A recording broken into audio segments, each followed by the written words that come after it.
So please join me in Gassho. Namo Amida Butsu. Namo Amida Butsu. Namo Amida Butsu. Thank you everyone for coming on this lovely summer morning, and really feels like a summer day, I think, and it's supposed to be warm. And it's Father's Day, and so that gives some of us a chance at least to celebrate with our fathers and grandfathers, or to remember them at least.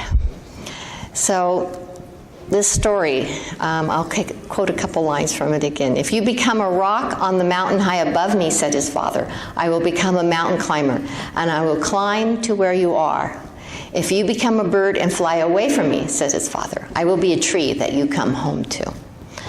So of course, mothers and fathers can't really do these things. They can't turn into other beings and do supernatural feats. But I think this really fantastical little children's story really expresses a deep wish that we have to protect our children and our grandchildren, not only from outside threats, but also from their own innocence and their own experience and the poor choices they make and the natural and governed desires that they have that we struggle to conquer even as we're older adults. Father Bunny vows, he takes a vow, really, in this book, to Baby Bunny, that he will be there to guide him no matter what he does and where he goes. And he'll be there to protect him when he goes astray. In the book, it's in this wonderful superhero kind of fashion, though in real life it's usually a lot less entertaining doing that for our kids. Although you might try this story if you have a 5-year-old that wants to run away. That might work.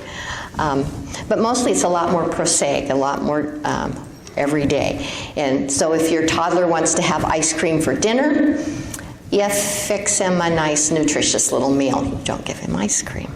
If he doesn't, if he refuses to brush his teeth, you'll be having an argument about brushing your teeth before you go to bed. And that's even though it would be an awful lot easier for the parent to just scoop up some ice cream and then let the kid play and not have that argument about toothbrushing and dentist visits and things. So. And then later, if your teenager wants to hang out with his friends rather than doing his or her homework, then you start to, set boundaries and say it's time to do homework.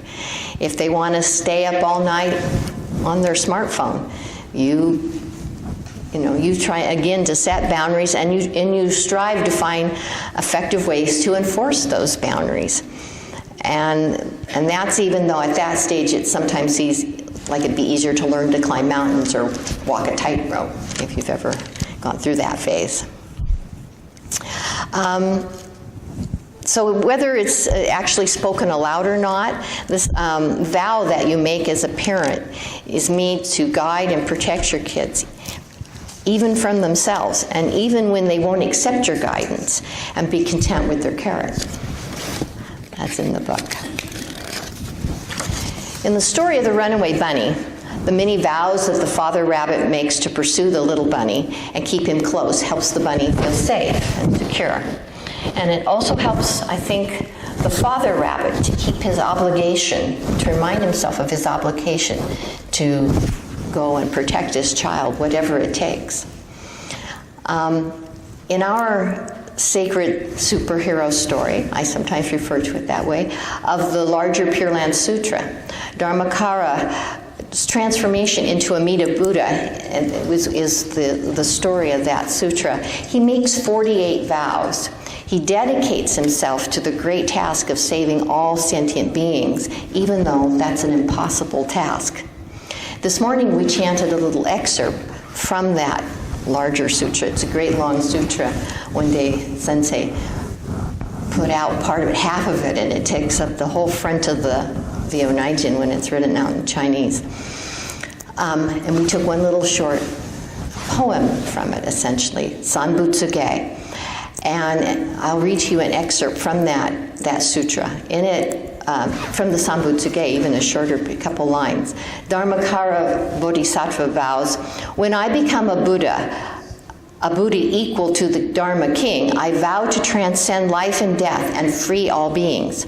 I will become a Buddha and completely fulfill my vows. I will bring great peace to all who are in doubt or fear. That recitation of vows is Dharmakara expressing his deepest wish, his deepest desire. And he identifies himself with that vow, with those vows. This is who he is. And he really isn't who he is unless he works toward those vows, even though they are impossible ultimately to achieve. But yet, somehow, he does. That makes him the Buddha. I think the account of Dharmakara taking these vows, it does at least two things for us. It's a very fantastical sutra. I don't think many of you would be able to take it literally. But when we read it or read pieces from it, when we chant that, the hearer, the reader, feels safe and protected. We're told, I will take care of you, I will liberate you, I have worked eons to do this, and I will do it. I think it also serves a second purpose as an inspirational model for us to make vows, to participate in this case, in that great project of liberation and freeing all living beings from suffering. So we make our own kind of vow, maybe when we chant the sutra, to just, in our way, participate in that great project.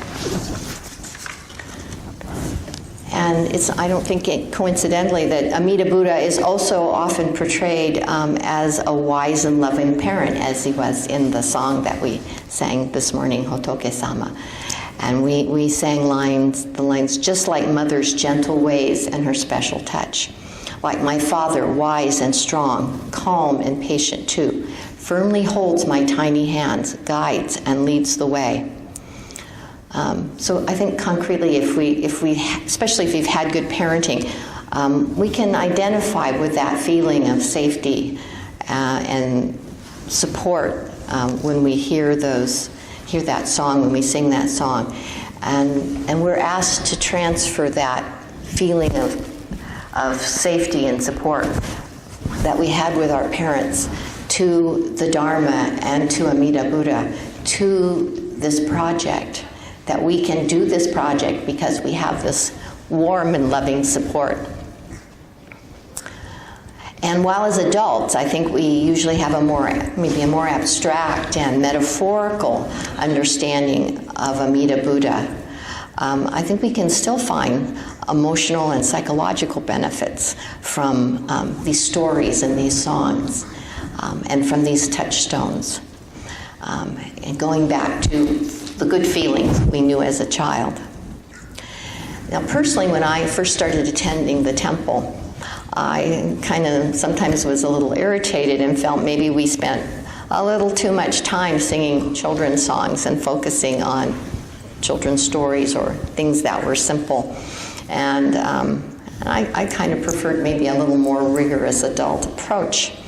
And I still think it's important that we do have things that are focused on adults and are intellectually stimulating. But over the years, I've come more and more to appreciate some of these stories and songs that we sing, that we may think of children's songs, and I love to read the children's storybooks. Because I think they provide a really accessible way of understanding the Dharma on an emotional level, maybe sometimes, instead of an intellectual level, getting out of our heads and getting into our hearts. And I know for me, the golden chain, which we didn't do today, but we do so often, is just a wonderful expression of how to live a Buddhist life. In words that we all understand in simple English.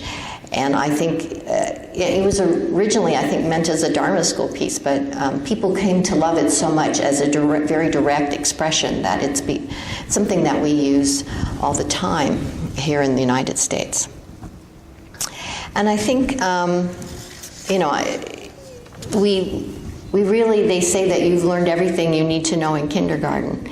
You really learn how to live life properly as a child, what to do, how to treat other people. And I think those messages are still present in those simple songs and stories.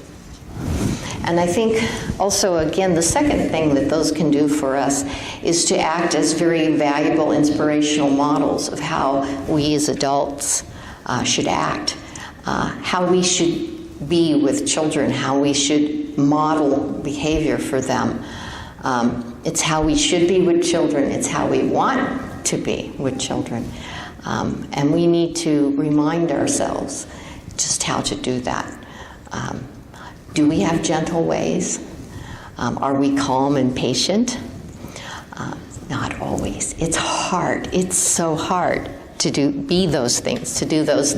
They're simple to say, but very hard to do on a consistent basis. And I think so singing a song like we did today can remind us how to father, how to grandfather, how to mother, how to be a good teacher, how to be a good friend, neighbor to not only children, but anyone who's vulnerable, anyone who could use our help and our support. And I think in the same way when we chant the sutras that we remind ourselves how we wish to be part of that great project to relieve all living beings from suffering. So thank you for listening to my talk today, taking time out of your Father's Day. Many of you have plans, I'm sure, to come here and share the Dharma. So I hope you have a wonderful Father's Day. If you've had a chance to be a father, if you've had a chance to be fathered, and especially if you haven't had either of those opportunities, I wish you a good day. So please join me in Gassho. Namo Amida Butsu. Namo Amida Butsu. Namo Amida Butsu.